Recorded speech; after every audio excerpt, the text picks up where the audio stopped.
It's probably changed in the same way that any family changes when they have children, I guess. First thing we thought was social life's going to die. Everyone's like, right, you stay in and everything changes and you can't go out. Yeah, you I think it's been the opposite. You can't do. And now we're fully booked up all the time with... Yeah, I think it's the opposite, isn't it? With him being at school, you have to make the effort to get to know all the other parents in the class. And he's got parties every week that you go to, play dates you arrange with the other parents. So yeah, your social life's a lot more hectic, I think, than what it was before, at least for us anyway. Yeah, a lot more hectic. And in a good way, I think we've probably made a lot of close friends from the school, which we wouldn't have got to know. It's a really lovely class, we've got a really nice group of people, so that's been really nice. House is a bit different, I guess. We've got toys and everywhere. Things like that.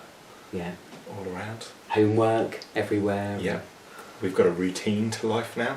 Yes. Never had a routine before. We just lived by each day. I would finish work at like 8 o'clock and then think about buying dinner on the way home or something like that. And now we live to the minute kind of thing. The structure and the routine is so important for him that it's the same every day. That's probably the biggest change, really, isn't it? Routine. Yeah, I think it's the routine. Sticking to that and making sure that he goes to bed on time and he has his bath, and there's certain things that we do that make him feel safe, I suppose, and secure, and like you say, that's probably the biggest change that we've faced, really. It's quite nice, when you ask how does it change, it's nice to have a purpose to every day, a purpose to life, I think. It's quite nice to wake up, get ready, and then every morning go in and see him, see if he needs the toilet kind of thing. I get up quite early, so it's nice having that start day in the routine, and then things from there. You've always got somewhere to be, something to do. Yeah. But it's nice that you're doing it for him, you know? Yeah, it's not easy, it is hard, but it wouldn't be the same without him, I think. Gosh, no. It's, been very active and lively, and you have to go out and do things, and I was thinking about that today. I thought if we didn't have him and we had our old life, it would be so boring and mundane, really, compared to what it is now.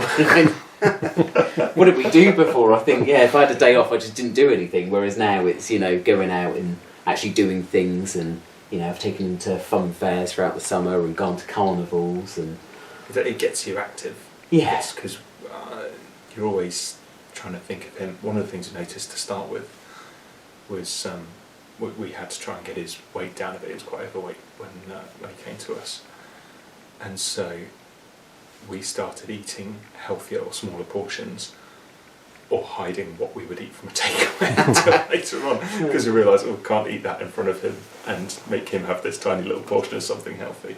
So we even changed everything around that, or getting out to walk more. You would never go out into the woods or the forest or anything by yourself, but within like a couple of weeks that was it. You had and out in the raincoat, wanting to... I think you said it kind of gives you a purpose to actually go out and do things, so that's definitely been a big change, a nice change. Does make you get out of the house, makes you get for his benefit, which just gives you stuff to do. And then it benefits you as well. Yeah, it's nice.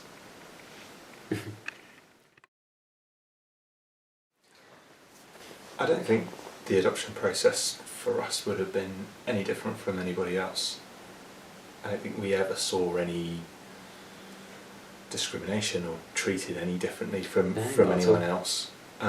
There are situations with certain children when you're in the matching process and you're looking at getting matched up with children where it wouldn't be right for that child to have two dads and they need a mother I think we had one reason or another come up like that, didn't we, where that particular child needed a mum and a dad for certain reasons, which is absolutely fair enough. It can the other way as well sometimes. There's some of them where they weren't happy placing that child with another female, but they're specifically looking for a female family or a same-sex couple or something. So it swings and roundabouts between it all. Really, there was nothing particular to it. I don't think. I think the whole journey for us, obviously, there was never any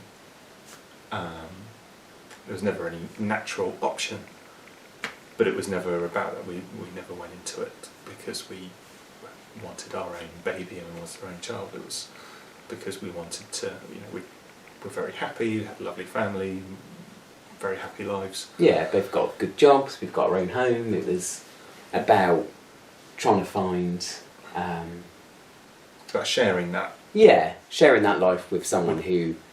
might not have it, no, have exactly. the opportunity to have it. Yeah. And to be able to bring them in and share our family with them and give them what we've got to give to hopefully give them a better life. What adoption process couldn't have gone more smoothly, had no discrimination against us at all. No, I think one of my, not fears, but I thought it would take a lot longer for us to get matched being a same-sex couple, but because we had got quite close with a few other couples from the training, we all did it at the same time. We all actually got matched at the same time. We were the only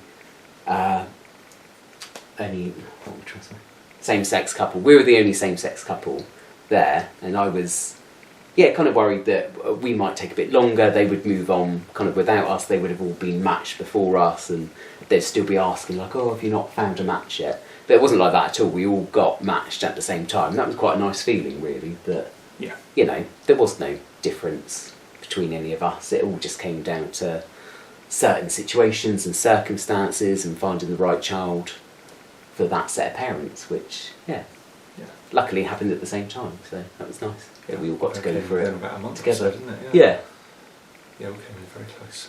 Yeah. I can't really think of anything else. I don't think for him, it's never been something that seems to have made him uncomfortable. He's no, not at all. Very happy, very settled. He'll gladly tell people, if they ask. I mean, you get sometimes, don't you? Particularly if you're walking out, you spend more time in the day with them. Yes, yeah. Do you get kind of the older generation just kind of assume that, if I'm out with him, I'm the dad and there's a mum at home. So sometimes that can be a little bit awkward when they say, they won't necessarily speak to me, they'll go straight up to him and say, oh yeah, well, maybe you can have an ice cream when you go home if mummy says you can. And that is a bit of a bugbear, that is a bit of a thing for me that I don't like. But he does have the best reply of, no, don't have a mum, I've got two dads, I've got a dad and papa. And then that's quite a nice, I don't have to explain then. It's just, he's got two dads. And they go, oh, okay. So that's quite nice. But it doesn't bother him. He's quite proud of that fact, I think. And never had any issues really at all. He's got some friends at school. They all accept that he's got a dad and a papa. It's never... All of his friends have just never even acknowledged. It's just never been a thing. They've never said anything. One of them once said he was going through the library at school and he found a book where the kid had two dads. He was like, oh, this is just like my friend's dads, Yeah, he showed it to his mum and then they took it home and they read it. So that was quite nice that he saw that and acknowledged it and wanted to know a little bit more about having two dads as well. So certainly from his friend's perspective, it's just the norm. It's not unusual at all. It's they accept that he's got a dad and a papa and that's it really. Yeah, nothing else has ever come of it. I think one of the things that probably I had expected beforehand but don't get is, and we're not public displays of affection type people, that's really insecurities or anything, it's just not how we are really out in public. And so I can't imagine us walking down the road holding hands, it's just not how we are really. But if the three of us walk down and we're both holding his hand in the middle or something like that, it's just never been something I thought of. It never felt like anyone was looking or anything was uncomfortable. We're just a happy little family walking down the road, and that's all it is. Yeah, he's perfectly happy. nothing there. I mean, he obviously knows that he's got a mum, and he knows about her and the birth parents and everything, and yeah, he accepts that and knows that we're his forever family, and is perfectly happy. We're careful to talk about them, and Aspire have done a life story book for us as well, which is great because we can read through that together, and that gives him. We want him to know that it's okay that he's got this kind of earlier life, and that's all a part of him. If we can deal with that now while he's younger, he's not going to have to deal with it when he's older. So we've got loads of little tools for that, which is great. So we talk about them all the time. It's always a part of things, which I guess is something we probably didn't realise so much before we started in the kind of process of learning about it all. But it's become second nature, really. It's all just part of life, isn't it? He actually told us a funny story at dinner, actually, that I forgot about. I asked him what he did at school and who he played with, and there was a boy there that he plays with most of the time. I said, "Oh, what did you play?" And he was like, "Oh, families." I said, "Oh, okay, so was one of you the mum and one of you the dad?" "Oh, no. I said, "Oh, okay, so were you both mums?" "No." "Oh, both dads then?" Yeah, both dads. So that was nice that, they could play like that. It doesn't have to be a mum and a dad. It can be two dads, it can be two mums. I think kids are just kids and they just play whatever, it's, it doesn't mean anything to them. So that was nice to hear, Yeah, I just don't see a difference, do they? No. And we did that. He was prepared for it all before we ever met him for the first time. We did that book. We get you to do a book beforehand showing him his new home and his new family, and they get you even to sleep with a teddy bear in the bed for a couple of weeks that you give to him so that it smells like you and things. All those little things that get covered off. It's such a well managed process that even the first time that we opened the door to him, I remember that day very well. And the foster care said, "Oh, who's this?" He was like, "It's my dad and my papa." And he was so excited. They'd done such a lovely job with it that, there was never even that first impression of like two dads. Yeah. It's nice as well because I think nowadays people are so much more open, and there's more literature out there for same-sex couples. We've even got a book that's about two dads, and we read that to him, some nights if he wants us to read that. So that's quite nice. That came on CBB's Storytime, didn't it? You said. Yeah, that was the one with Will Young, I think. Yeah, Will Young was reading it, and because he didn't never really pay attention to that, and you said he sat and watched that just grinning the whole time that one story came on. Yeah, I forgot about that. Because it was like, oh, this is my life. Other people have it, yeah. This sounds like me kind of thing. So I think that was really nice for him. We bought the book straight away afterwards, didn't we? So, yeah. Go on, that's it.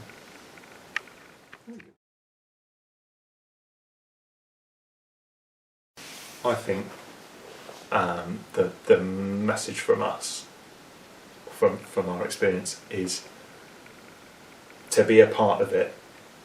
You're very lucky because you get to give something to a child, or you get to open up their world to something that they wouldn't have been experiencing before, wouldn't have been a part of before. And we're very lucky to have been part of that. It doesn't matter who you are. It seems to make no difference at all throughout it, as long as you go through and you're happy with all the training and stuff, and they're happy with all the checks. It's a once in a lifetime, very lucky experience to be a part of. Yeah, I think there's so many kids out there that are looking for a good home. It doesn't matter whether you're straight, a same-sex couple, single, two women, two men, man and a woman, just a man, it really doesn't matter at all. It's all about finding these kids a good home, and that's all they want at the end of the day. You don't have to worry about being perfect, do you? No. I think that was no one's one of my perfect. worries was, you have to be absolutely perfect in every way and live this perfect life and be able to and have all this prior experience and stuff. And it's not the case. You just need to be good, honest, decent people. Yeah, we went into it not having that much experience with kids, to be fair. We've got a niece who's, now coming up 8. At the time she was probably only a few years old, but we wasn't like we were in her life all the time. We didn't get to see her like every day or anything like that. It would just be every other week or whatever. So it wasn't like we were surrounded by kids and knew that much about it. But we obviously knew that we wanted to do it, and yeah, it was a good experience. And these kids, they need homes for a reason, you know.